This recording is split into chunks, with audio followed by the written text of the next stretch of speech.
Hello, and welcome to Recapping with Delora and Ashley. Please follow us on Instagram, Facebook, and Twitter at Recapping Podcast.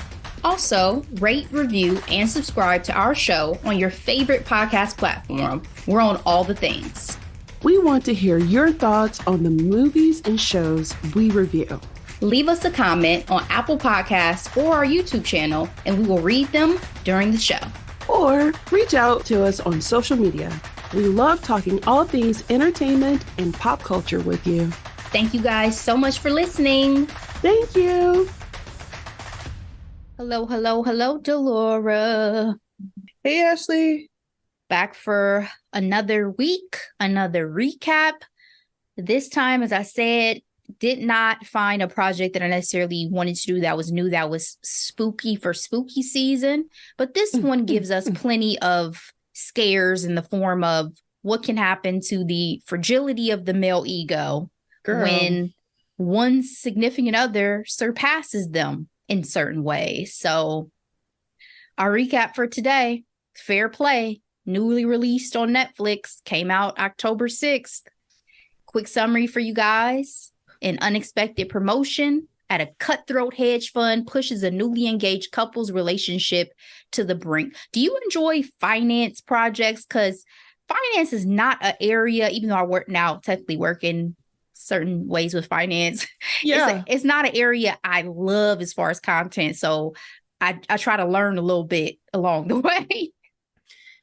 It's always interesting because I think courtesy of Michael Douglas, greed is always front and center. Michael Douglas was in Wall Street, and what was the other?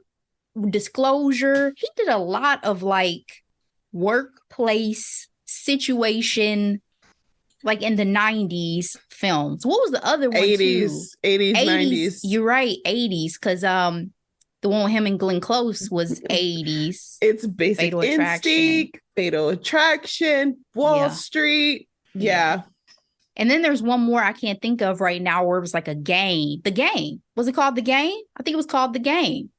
And it was a lot going on in that movie. But yeah, you're right. Michael Douglas was an OG in this game. He would have absolutely been in this film if this film was made 20 years ago.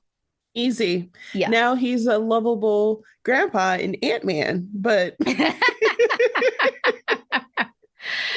Father Time. It hits us all.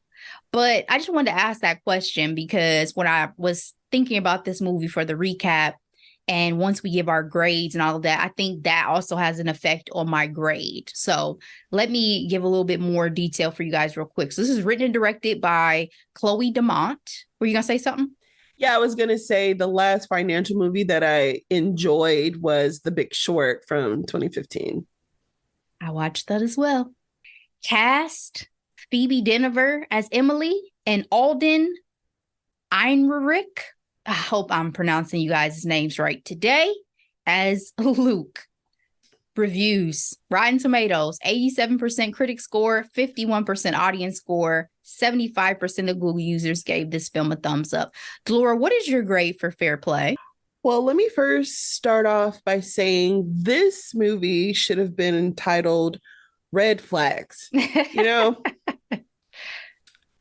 boy, oh boy, right? We will get into it later. Ultimately, it was a subtle movie, and I was thoroughly engaged. It was to the point. I appreciated the evolution.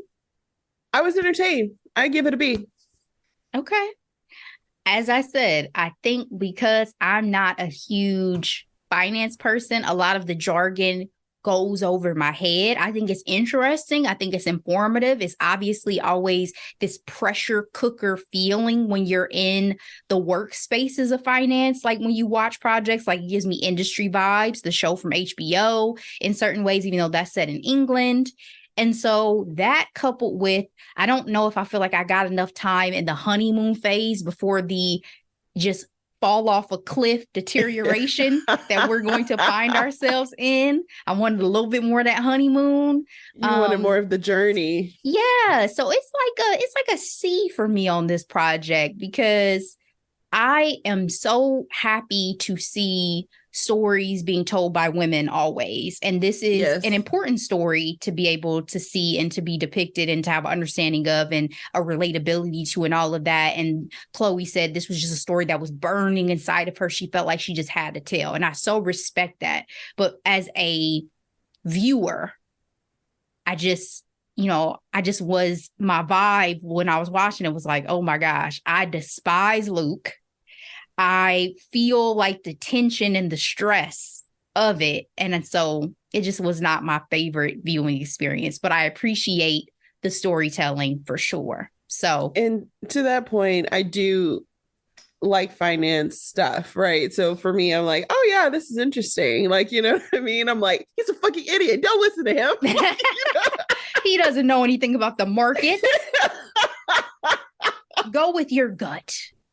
Ooh, always trust your gut, especially ladies. Listen, okay, we're gonna get there. We're definitely gonna get there. All right, guys, spoiler alert, we're gonna get into it. So Luke and Emily, they're the only two actors I named because that is their story, right? It's the focus of our film. They are a couple who is going strong at the very start of the movie, right? They're attending a family wedding.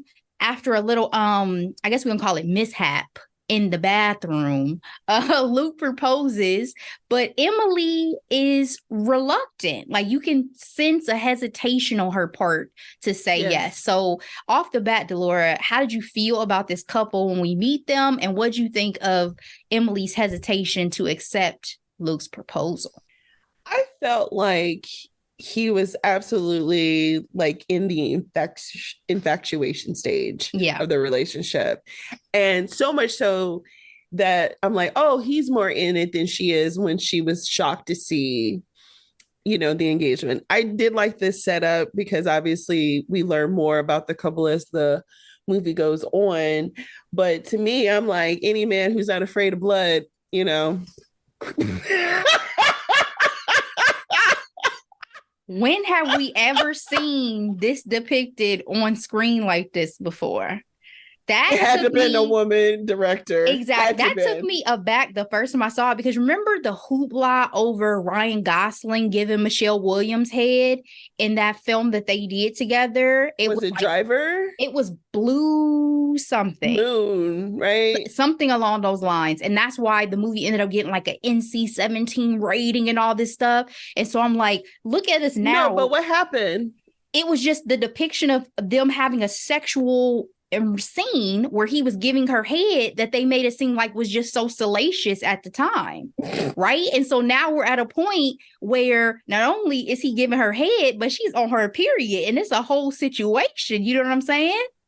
So I'm like, this is progress. This is progress on a major front. Yeah. But you also see that blood is a running theme throughout this film in general, because it's going to start with blood and it's going to end with some blood, right? Yep.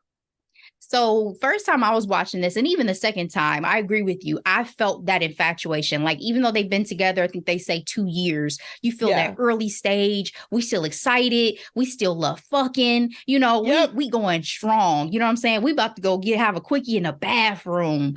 Excitement. And my brother's wedding. Yes. And so you could definitely tell that they were still very lovey-dovey. And so it made me wonder at the time, like, is it hesitation just because, hey, we're still figuring this thing out more so than I don't know about you. But when I read articles subsequently after I watched the movie, it was like, well, maybe we should have taken her hesitation as she's seen some red flags and does not necessarily think he's husband material. But gets caught up in the moment of, well, this is romantic and he proposed. Well, that, and it's like, you're not about to propose to me at somebody else's wedding. Like, I'm not about to steal somebody's thunder like that. I want my own day. Why was he carrying the ring around? Do you think it's because he had planned to propose there, or he had just been carrying it around and so then it fell out the pocket, so now we got to go ahead and do this? I'm pretty sure it was the latter. That's a common trope, you know, me, and I love a good romance movie and books. That's a common trope. Like, oh my goodness, it was in my glove compartment for months and I was waiting for the right time. Like, so for me, it wasn't a big deal. Yeah, wasn't a big leap. Despite their engagement, because she does say, okay, to the rules. Not a yes. Not a yes. And okay.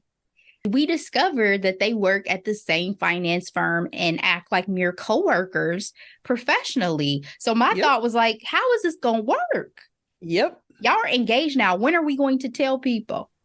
Exactly. Like when they got up, she was looking at her ring and to find it on the kitchen counter. I was like, what is this? And then they separate as if they were going in different directions just to end up on the same elevator. I was like, oh, first of all, I was thinking, this is real sexy. And like, you don't know me, and in an appropriate kind of way, because obviously their jobs were on the line, not the I'm afraid to claim you kind of deal. But well, no, that's a good point to bring up, is the fact that they're hiding it because it is literally against company policy. It's not just like, oh, we may make each other look bad in front of coworkers because we're having a relationship. It is literally against rules. And in addition to that, to me, that was the initial reasoning for her hesitation. Like, oh, what am I going to do with this? We work together. We are on the grind. I cannot be tied to you in this business setting for my reputation. Because, you and I always talk about being the only Black woman in corporate spaces. But in very male-dominated areas like finance, they're already looking at you side-eye because you're, in your childbearing years, so to speak. So you definitely don't want to hit your hatch on a coworker. And let's be clear about that. Male-dominated to the 100th degree, because there was not another woman that we saw in this office. So the environment that she found herself in was definitely a toxic masculinity setting over the course of this film. The discussions that are had amongst the guys in the office. Yep. Quite inappropriate. It's less than stimulating. I'm like, why do y'all have so much power? Y'all are stupid. Exactly. Idiots. When a promotion opportunity comes up at work, Luke and Emily think it's going to go to Luke after overhearing some office gossip, right? Celebrate prematurely, because guess what? It's Emily who receives that promotion. She is called to drinks at 2 a.m. Her reaction, though, is not enthusiasm. She's apologetic to Luke, right? Because she feels bad that they just knew he was about to get this promotion and she gets it instead. Give me your thoughts on that. You get this huge, exciting news, but instead of being excited to share with your partner, you're terrified because you know that it's going to cause a problem. Unfortunately, that happens a lot in unhealthy relationships. Like a woman is afraid to fly because her man is not at her level or something along those lines. And I'm just like, is the male ego that fragile? Look at the Oscars curse that's on many women. We've talked about this before. Reaching the highest levels within their career field, only to be not only left or going through a divorce, but like scandal-ridden situations, cheated on publicly. I have to say, I did give Luke at the time a bit of grace because they are competitors at the end of the day. They are. And I would be wounded. Like one of the jokes that David and I had on very early is that we can be competitive. And there was a game we were playing and he was winning and he wanted me to hug and kiss him for winning. And I'm like, sir, we are playing against each other. I am collecting my thoughts and feelings. I don't have time to give you hugs and kisses because you're happy for yourself. Yay for you. Yay. You are hilarious. And I never knew you were competitive until you and Shamika played Bridgerton Monopoly, y'all. And I was not ready. Like, I forget what I did to Shamika. I think I used a card in such a way that like took her property or something. And I was like, I'm sorry. She was like, stand on it. stand on what you've done. And I was like, oh, y'all on another level with these games, huh? So competitive. I didn't know what I was stepping into. We took pictures of where we left off because we couldn't finish the game. Yes, they did, guys. Yes, they did. Now, I can't sit here and act like I'm not competitive because I am. But Monopoly, I don't like Monopoly. So that's my thing. That's my gripe with Monopoly. But I played some games at a game night recently and I got quite upset because we had such a weak link. Let me tell y'all a quick story. Taboo, the game of Taboo, right? Oh my, okay. You know the basic rules of Taboo. One of them is when you're up there reading a card, trying to help people get the clues, you don't read the words that are listed as don't say these words, right? We had one person on our team who gave every single point to the other team because she kept saying every freaking word on that card. I was done. I said, let's move on to the next game. I'm over this. Like, I don't mind losing if I truly lost. That was a surrender. You know what I'm saying? Like, that's, and it was girls against guys. And y'all know guys be talking mad shit. I was so mad.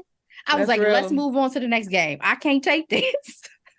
So so funny. Yeah, it can get to you. But one thing I wanted to ask you about this with the movie is, do you feel like it would have been less contentious if they did not work in the same office? Like, even if they just worked in the same industry, or even if they just were in a similar place in terms of growth in life, do you think they made it more visceral by them directly being in the same office together? 1000%. I mean, if they worked in the same industry at different firms, I feel like the possibility of him being jealous is still there, but the impact would be different. Here, they're literally on the same level. Now, performance, we learn more about that as the movie goes on, but the assumption is they're both high performers. High performance, same playing field. And again, why was the rumor that Luke was going to get it and not her, right? You know, because there are no other women in the office. Exactly. People probably never thought she was going to make it necessarily past being an analyst. And the level of competitiveness and cutthroatness within that office did seem quite high. Like the boss, when he gave her his promotion, said, how many years you been with us? 2? Guess how many people make it to 3? Like not many. You know what I'm saying? So it was a high pressure office setting, a situation, and a tone that he obviously sets amongst his employees. But I agree with you. I think they intentionally made them direct competitors and coworkers to just heighten that feeling of tension. But you know what I thought about too with Luke is, had he been more honest with himself and with Emily about his disappointment and not try to just pretend like, oh, I'm good, maybe he could have felt those feelings and worked through them and processed them better. Because I think it was him trying to pretend like, oh, everything's good, everything's fine, I'm so happy for you, that also made it worse. Like, you know, you're not fine. She can tell you're not fine. So let's just address the elephant in the room and be like, yeah, this sucks. What do you think I can do possibly? What should we do? What's the game plan so that I can get the next promotion? You know what I'm saying?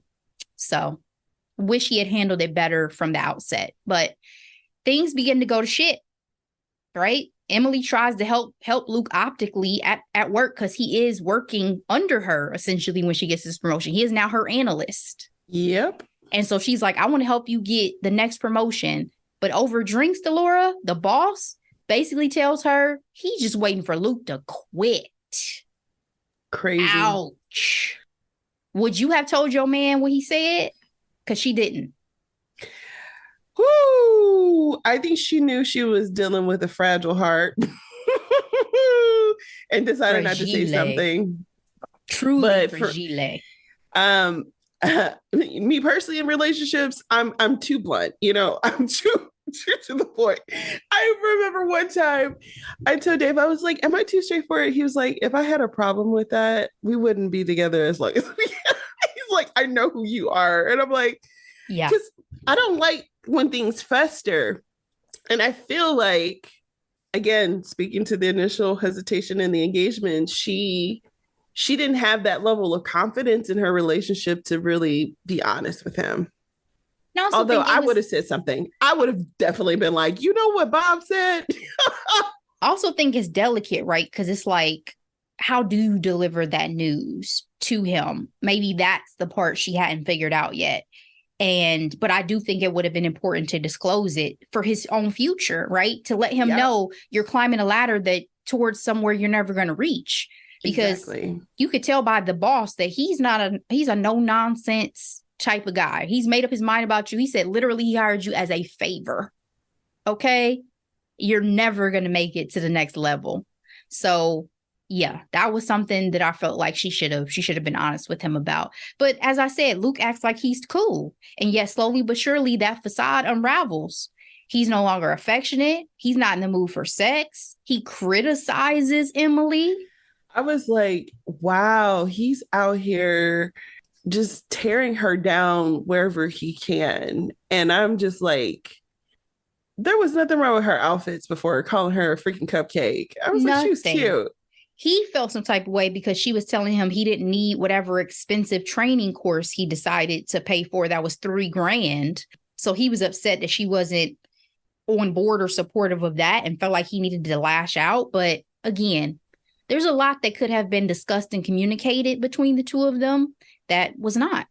And it starts to affect the work because after taking some bad guidance from Luke, Emily has a very rough day at work, loses $25 million. I'm like, sis, your CEO told you that old dude has made foul calls in the past and that he's literally waiting for him to quit. But you're going to give him that much faith? He also said he is here to support your vision, not direct it. So he had some strong words for her when this happened. What did you think of her boss's treatment of her, including calling her out of her name? Obviously, it's unacceptable, but people, she needs to learn how to set boundaries. If she felt uncomfortable about it, she should have said something. But instead, she just internalized it and took it on the chin. So I would not thrive under those conditions personally. Me neither. I would have been like, what? I need to be watered and sunned. Okay. Like I am not a cactus. Okay. Because I feel like in those type of industries is very dry and very like every man, woman, and child for themselves. Basically.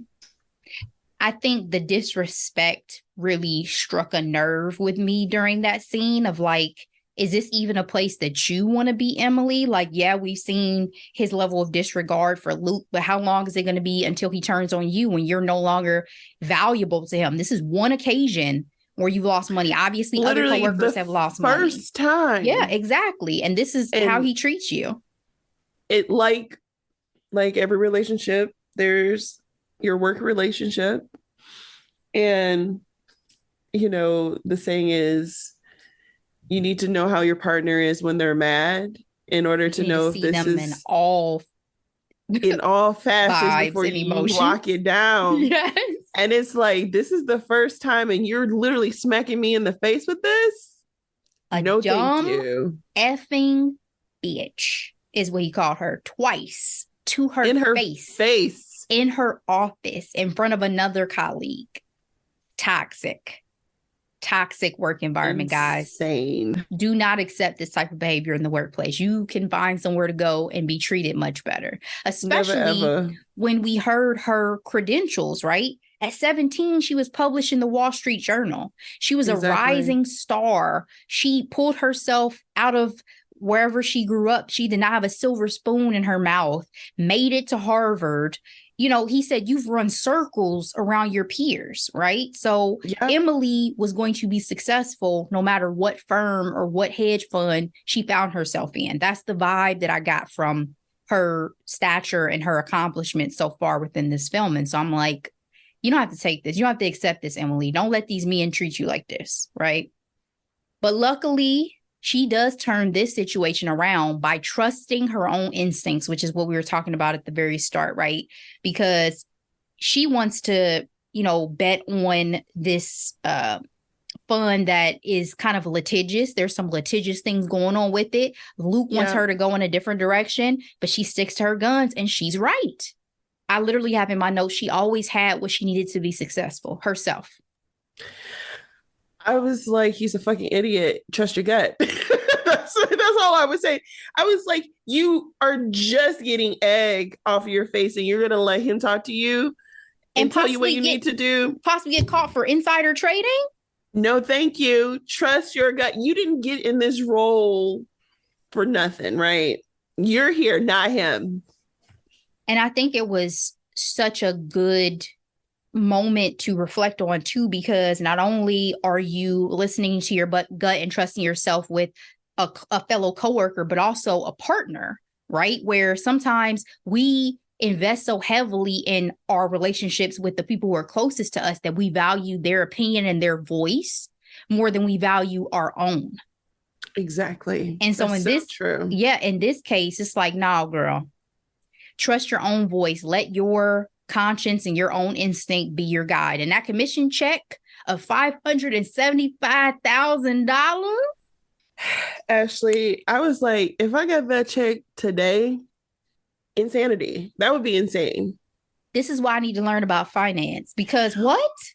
Well, that's another thing. I was like, no wonder there's so much on the line. But then at the end of the day, it's like your health, your mental sanity. Well, I mean, because it just becomes greed at a certain point. Like you don't, then you're just solely focused on money. You know what I'm saying? Like it comes to a point where it gets crazy. Like the only finance show that I really, really got into for seasons was Billions on Showtime. I did really, really get into Billions because I really liked Axe. But yeah, I mean, $575,000 for one transaction.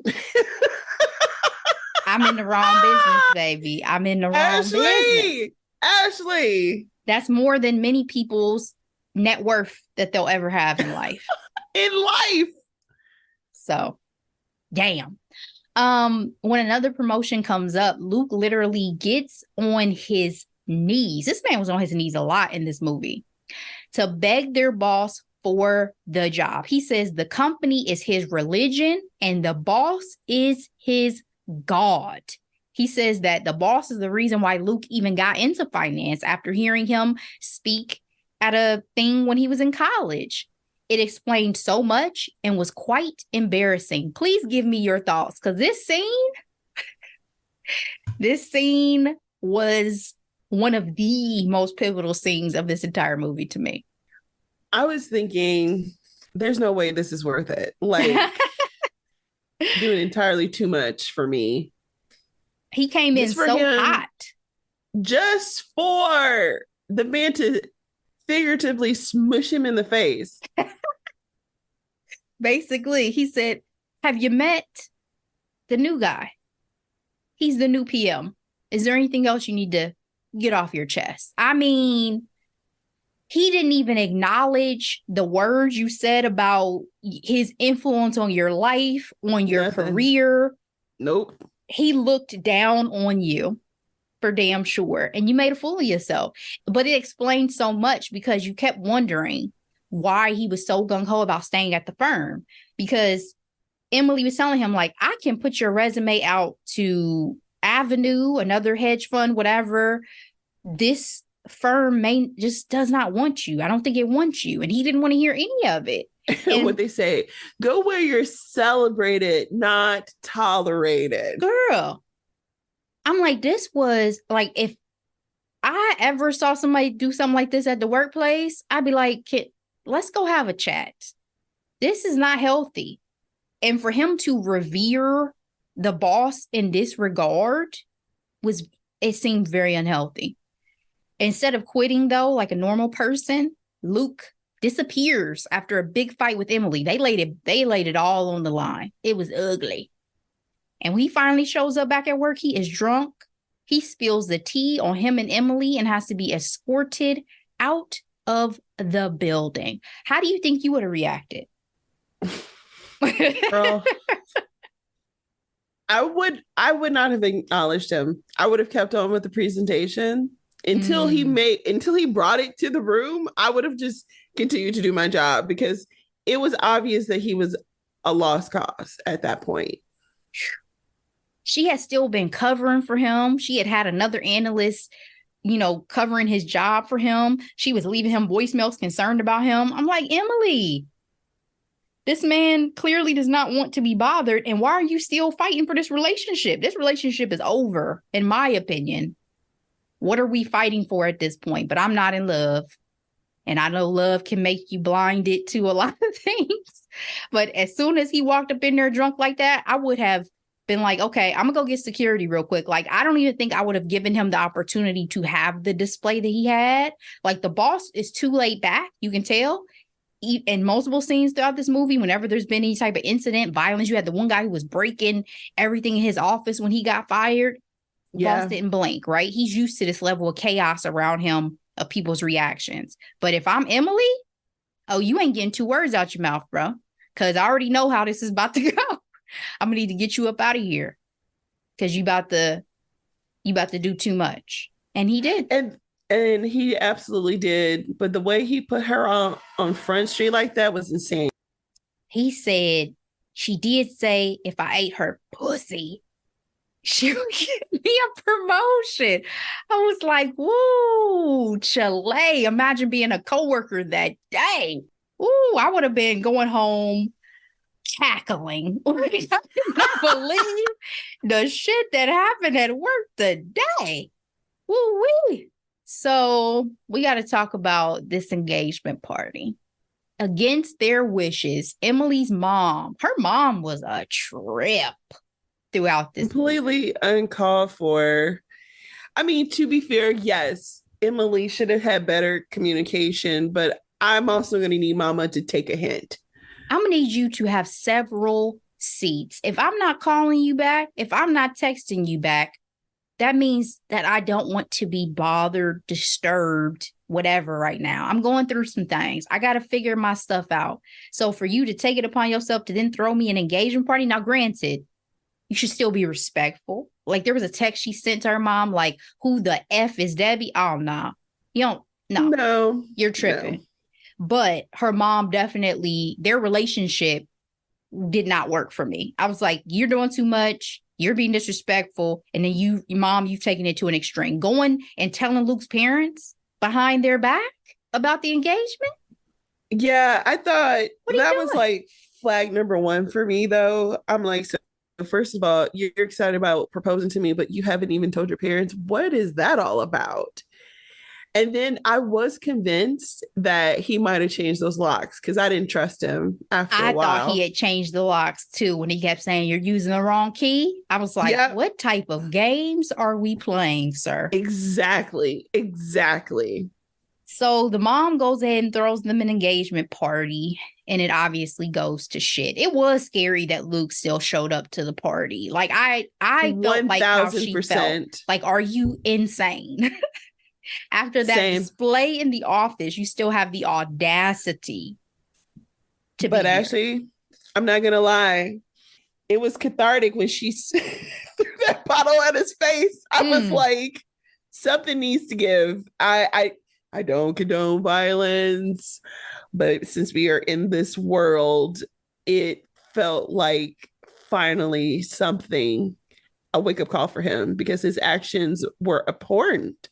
He had become very aggressive in terms of his behavior and the way he spoke about her, and basically saying the only reason why she got that job is because she either slept with the boss or he wants to sleep with her and all this and that. But he had been alluding to that throughout, because the first time that she went and met with him at 2 a.m., he was like, did he touch you? Did he try anything with you? Like, that kept coming up as possibly a motivation or a reason that she could have possibly gotten this promotion over him. And this comes to a head in the bathroom at this party, right?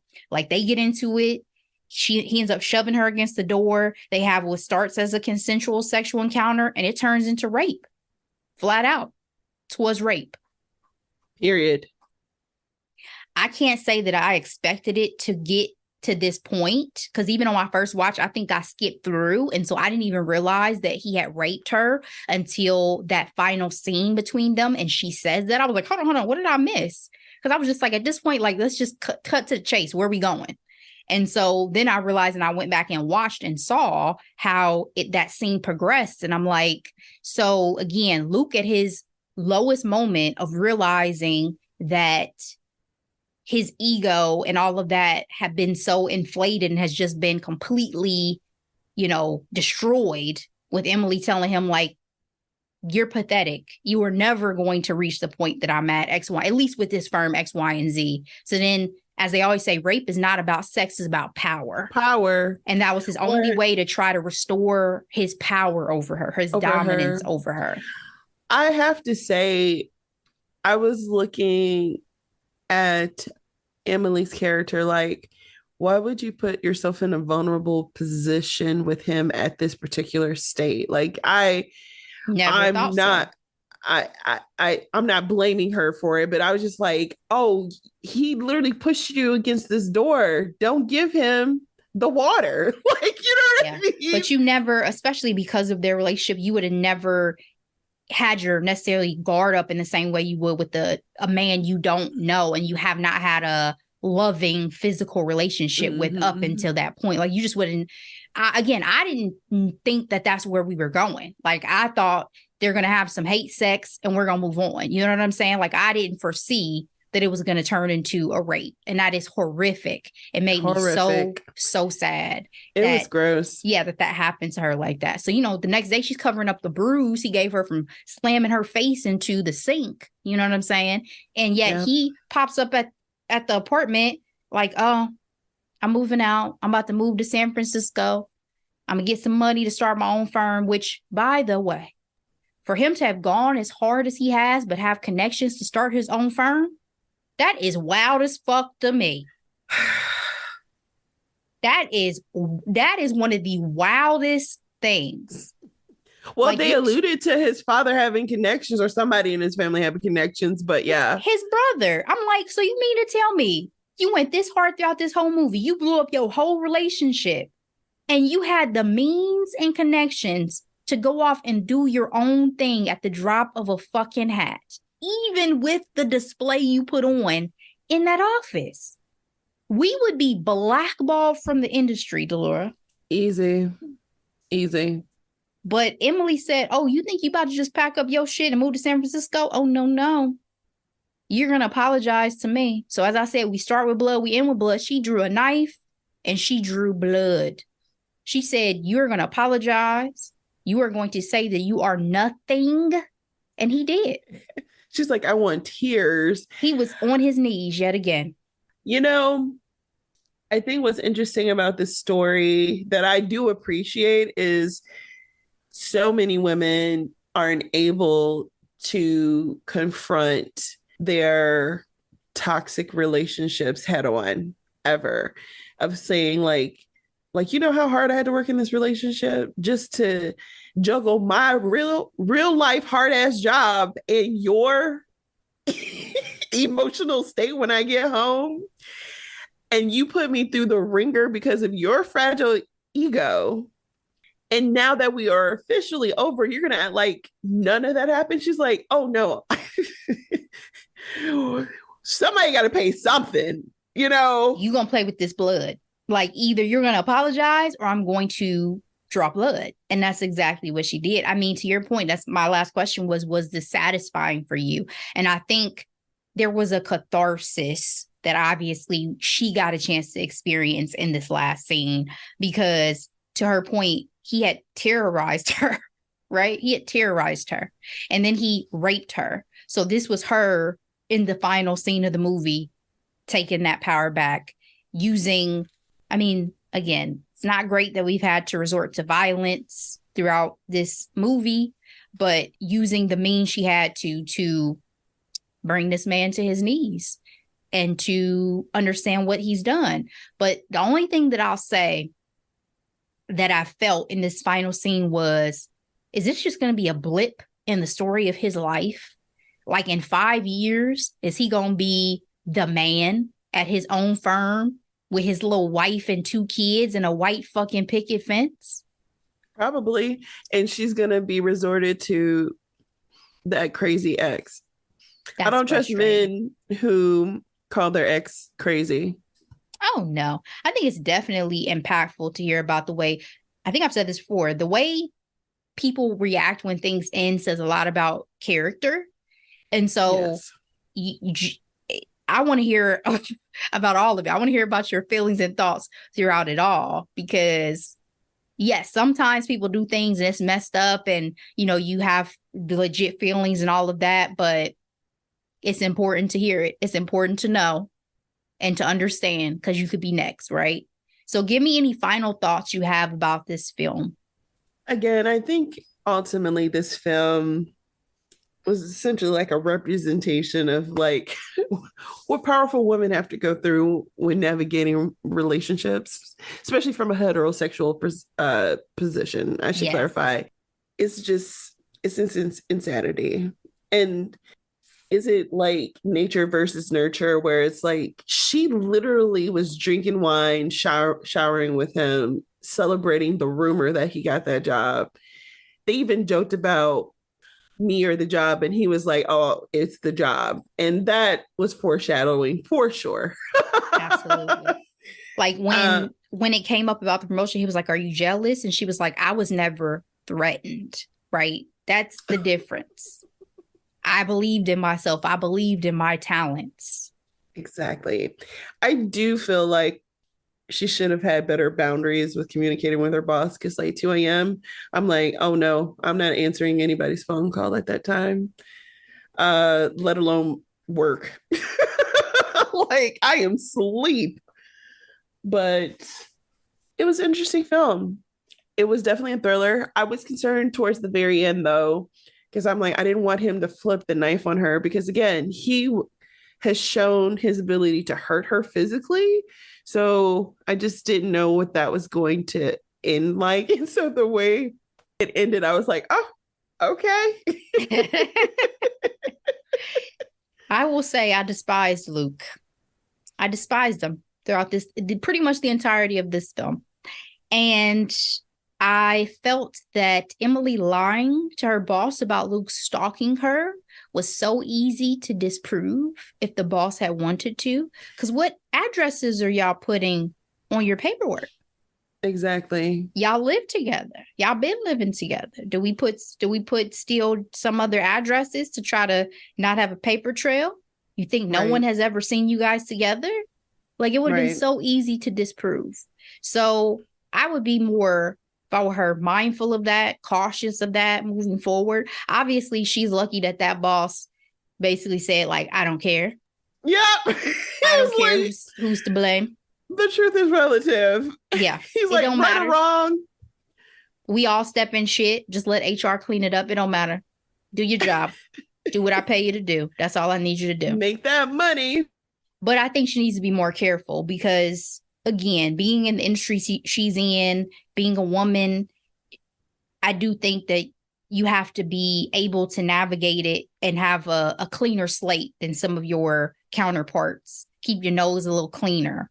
And, you know, I want to see Emily as a character succeed. So, you know, thinking about the future beyond this movie, I would hope that she would not shit where she eats in the future.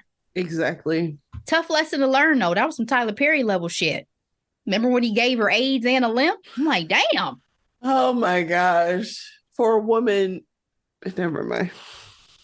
She couldn't have her little affair and excursion. He said, I was gonna say Tyler Perry always punished women for having sexual agency. Girl, that was some Old Testament level wrath. Yes, it was. Yes, it was. What was that called? Confessions of a Marriage Counselor or something like that? A hot mess. Vicious. Man, his movies had a hold on the early 2000s. Yeah. Why Did I Get Married is still a fantastic film. I'm telling you that dinner scene. Yes. To this day. Iconic. Yep. He has some great ones. All right, Delora. All right, guys. That's it for the recap today. Let us know any thoughts you have about Fair Play. Delora, time for these hidden gems. What you got for the people? I have one hidden gem today. It's a tiny desk. Sam Smith. His tiny desk became available 3 weeks ago. He covered Stay With Me, How Do I Sleep, Lay Me Down, and Unholy. His rendition, a cappella, Unholy, with his black ass choir behind him. Fire, fire, fire, fire, fire, fire. It was a lot. I thoroughly enjoyed it. And that's all I have. Ashley, how about you? I have one as well. I'm reluctant to talk about it just because I feel conflicted now after Googling post movie about the main character. But the movie was good. It's The Burial on Amazon Prime, stars Jamie Foxx and Tommy Lee Jones. It's basically a David and Goliath story centered on small business owner that Tommy Lee Jones is playing, going up against a large corporation trying to run him out of business. Jamie Foxx portrays the lawyer helping to defend him.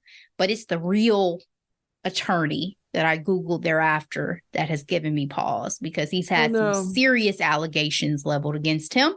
So feel free to watch this film or not watch this film. As I said, I think the film was still good and entertaining, but there's some gray in there with portraying someone on the screen who has some shady, cloudy reputation. So I'm going to leave it there. That's it. That's all. We're out of here.